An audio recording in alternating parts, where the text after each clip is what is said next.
The cell. It is the origin of everything. Understanding the cell means understanding diseases better.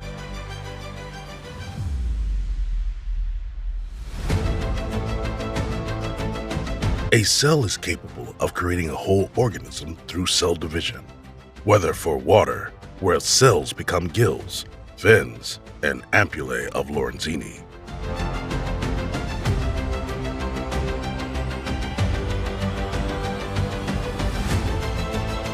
or for the air, where cells become wings, beaks, and feathers, or for the land, where cells become feet, hands, and fingers.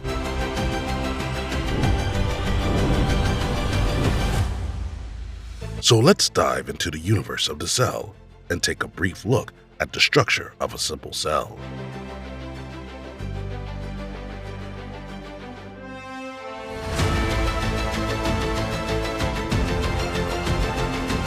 The complexity of cells is breathtaking and hardly comprehensible. Cells are the smallest living unit of all organisms. In them, mitochondria provide energy in the form of adenosine triphosphate, ATP. This enables the numerous organelles of the cells, such as the Golgi apparatus, to do their work.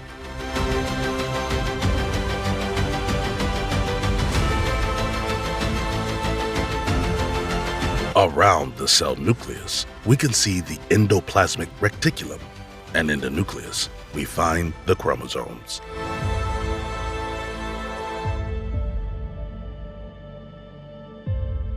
Humans have 46 chromosomes, a dog 78, and a chimpanzee 48.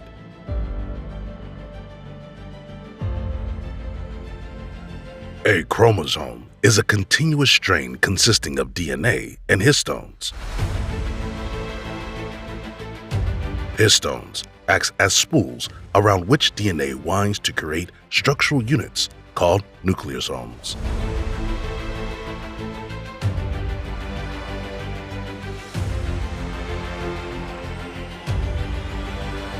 DNA contains the genetic information of a cell. The cell's code uses 4 nucleotide bases of DNA. This code makes a shark and an eagle an eagle.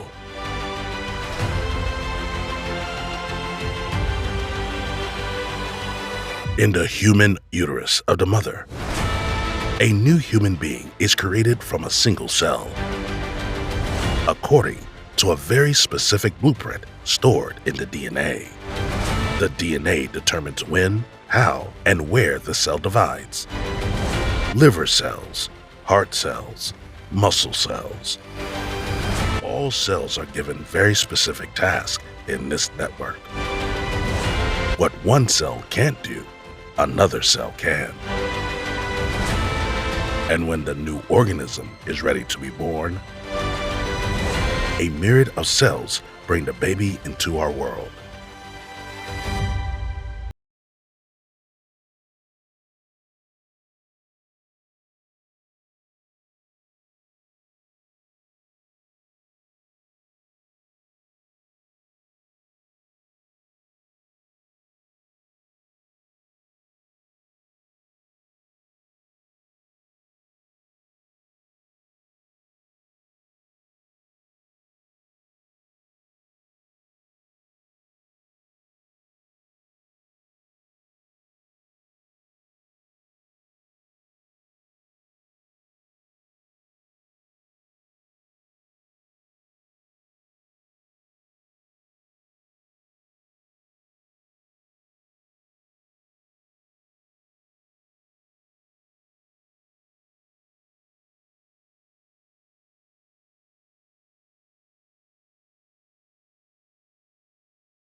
years, which finally mature into red blood cells with the help of iron, vitamin B12, folate, and many other substances within about 8 days.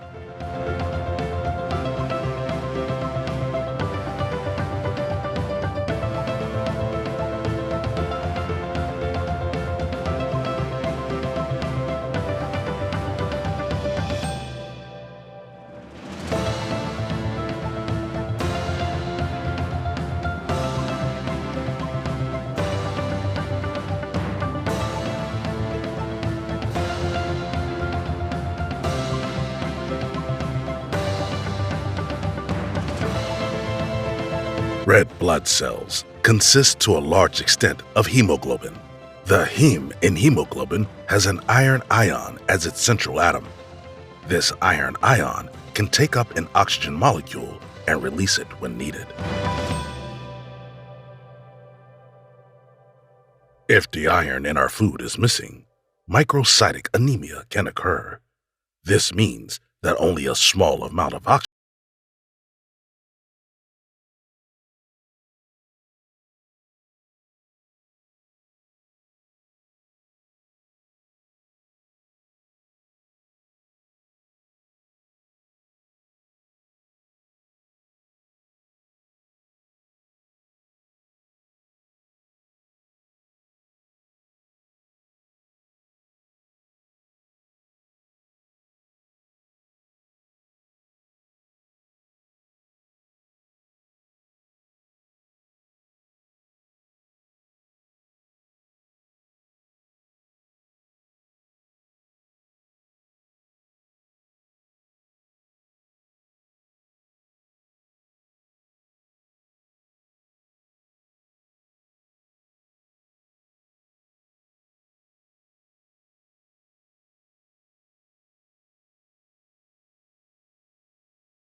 consumed by our cells.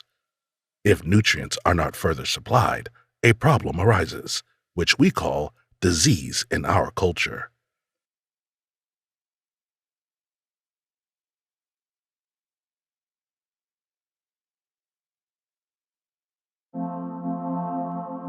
A severe deficiency of vitamin C is called scurvy.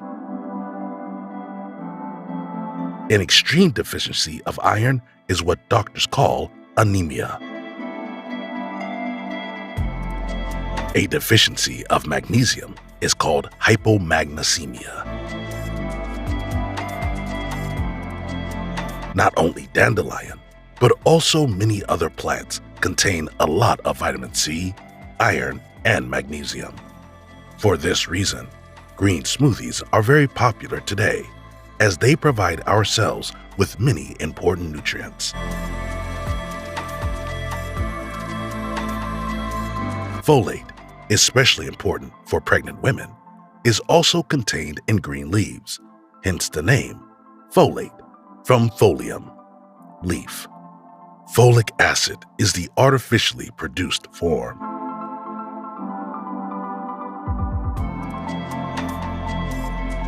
The green plant pigment, chlorophyll, is also found here. It is amazingly similar in structure to hemoglobin, which makes up large parts of our blood. Where magnesium is found in chlorophyll, iron is found in hemoglobin. Studies on chlorophyll show positive effects on blemished skin and acne. In addition, chlorophyll is said to show amazing effects on various types of cancer. It is therefore almost always the right move to use green leaves as a source of nutrients, as our closest relatives still do today, and as we did as well not so long ago.